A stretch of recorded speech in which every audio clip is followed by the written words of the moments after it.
नमस्कार। आज का टॉपिक है ग्रूमिंग सेल्फ, स्वयं का अलंकरण संवर्धन। आज का वीडियो देखने के बाद छात्र व्यक्तित्व अलंकरण के तरीके सीख सकेंगे और मेरा विश्वास है कि इनका प्रयोग अपने जीवन में करके अपने व्यक्तित्व को बेहतर बनाने की दिशा में कार्य भी करेंगे। अभी तक हम ये जान चुके हैं कि व्यक्तित्व क्या है। व्यक्तित्व केवल हमारे बाहरी गुण नहीं है, बल्कि उसमें हमारे बाहरी गुणों के साथ साथ भीतरी गुण, आंतरिक गुण भी सम्मिलित हैं। हम यह भी जान चुके हैं कि व्यक्तित्व कैसे निर्धारित होता है। व्यक्तित्व को निर्धारित करने वाले दो फैक्टर्स हैं। एक है हेरिडिटी, आनुवंशिक गुण, और दूसरा है एनवायरनमेंट, जिसे हम वातावरण भी कहते हैं। हेरिडिटी वाला जो फैक्टर है, यह कारक तो फिक्स्ड है, निश्चित है, इसमें परिवर्तन संभव नहीं है। जबकि एनवायरनमेंट हमारे हाथ में है, इसे हम उचित वातावरण देकर अपने पर्सनालिटी को इम्प्रूव कर सकते हैं, संवर्धन कर सकते हैं। इसे एक उदाहरण से समझते हैं। माना कि हेरिडिटी वाले फैक्टर को हमने 10 मान लिया और एनवायरनमेंट भी 10 है, तो 10 से 10 जब मल्टीप्लाई होगा रिजल्ट मिलेगा 100।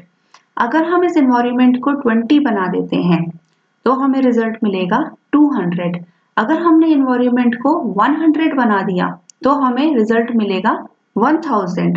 कहने का अभिप्राय यह है कि एनवायरनमेंट को हम अपना जितना बेहतर बनाएंगे, उतना हम अपनी पर्सनालिटी को, अपने व्यक्तित्व को संवर्धन कर सकते हैं, इसे संवार सकते हैं, इसे आगे बढ़ा सकते हैं।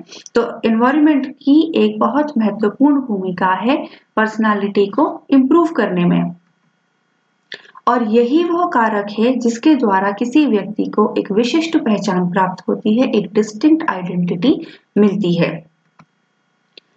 अब बाहरी रूप से इसमें सम्मिलित है कि हमारी ड्रेस कैसी है, हम अपने स्किन का अपना कैसे देखभाल करते हैं, क्या मेकअप है, क्या हमारा हेयर स्टाइल है, एसेसरीज हैं, ओरल हाइजीन कैसी है। तो ये सारी बातें हमारी आगे सिलेबस में आएंगी और हम इनके ऊपर आने वाले समय में चर्चा करेंगे। अभी आगे बढ़ते हैं। आंतरिक रूप से देखा जाए तो आवश्यक है कि हम अपना सम्मान करें। प्रायः यह देखा जाता है कि लोग अपने बारे में नकारात्मक सोचते हैं या नकारात्मक बातें कहते भी हैं। और नकारात्मक अगर हम अपने बारे में सोचते हैं, इसका मतलब है कि हम अपने ऊपर विश्वास नहीं कर रहे हैं, हमें अपने कौशलों पर, अपने गुणों पर, अपनी योग्यताओं पर संदेह है। तो यह चाहिए कि अपनी योग्यताओं को, अपने स्किल्स को, कौशलों को हम किसी से कम ना समझें और अपने आप को पहचानें, अपने पॉजिटिव एस्पेक्ट्स के ऊपर हम जोर दें और अपनी एक सेल्फ रिस्पेक्ट हमारी होनी चाहिए और अपने बारे में हमने हमेशा धनात्मक सोचना चाहिए।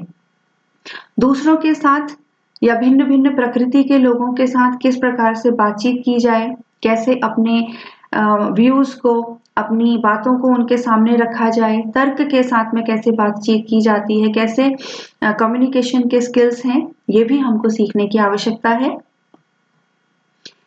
प्रायः यह भी देखा जाता है कि जब लोग एक साथ बैठते हैं तो वो दूसरों की बुराई करते हैं, निंदा करते हैं। लेकिन यदि हम दूसरों के गुणों को पहचानना सीखें और उनके अच्छे कार्यों के लिए उनकी प्रशंसा करें, तो हम स्वयं को एक बेहतर दिशा दे सकते हैं।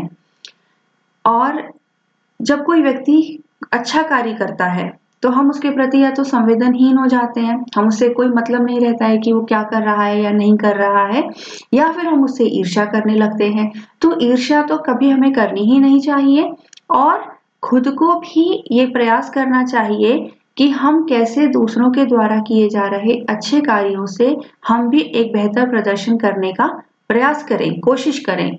और यदि हमारी खुद के अंदर कुछ कमियां हैं तो हमें यह चाहिए कि अपनी कमियों को पहचानें, उनको स्वीकार करें और उनको ऊपर सुधारात्मक कार्य करें कि कैसे हम अपनी कमियों को दूर कर सकते हैं, इसके लिए मेहनत करें।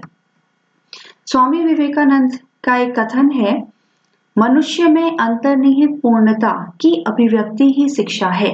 Education is the manifestation of perfection already in man.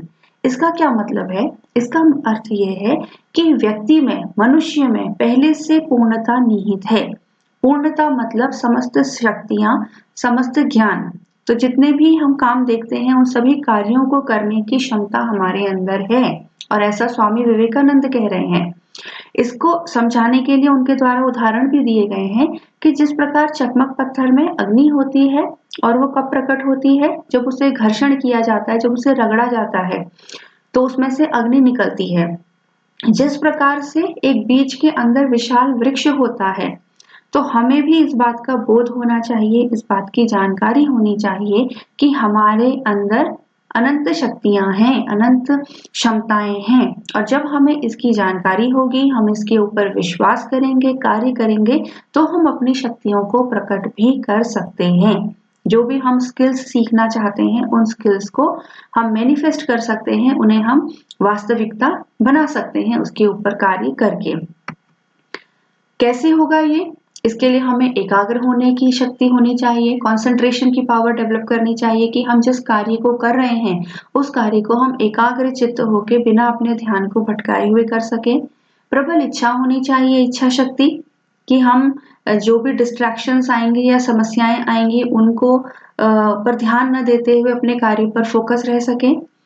अगली बात जानने योग्य यह है कि प्रत्येक व्यक्ति भिन्न है, हर व्यक्ति दूसरे व्यक्ति से भिन्न है, उसकी योग्यताएं, उसके गुण, उसके स्वभाव भी अलग हैं। और लोग क्या करते हैं, दूसरों को देखकर जो दूसरे कर रहे हैं वही स्वयं भी करने की कोशिश करते हैं। बल्कि हमें क्या चाहिए कि हम अपने इनहेरेंट पोटेंशियल, अपनी जन्मजात शक्तियों का विकास करें। हमारे अंदर जो गुण हैं, हमारे अंदर जो योग्यताएं हैं, उन योग्यताओं को पहचानें और उनका विकास करें। और वह ना करें जो दूसरे कर रहे हैं, वह करें जो हम कर सकते हैं, जो करने की योग्यता हमारे पास है। दूसरों का अंध अनुसरण नहीं करना है। तो यदि हम इन सभी बातों पर गौर करेंगे, इन पर कार्य करेंगे, तो निश्चित ही अपने व्यक्तित्व संवर्धन की दिशा में हम बहुत आगे बढ़ सकते हैं। तो वीडियो के अंत में मैं ये कहना चाहती हूँ, उचित वातावरण का करें चयन, होगा व्यक्तित्व का उन्नयन। धन्यवाद।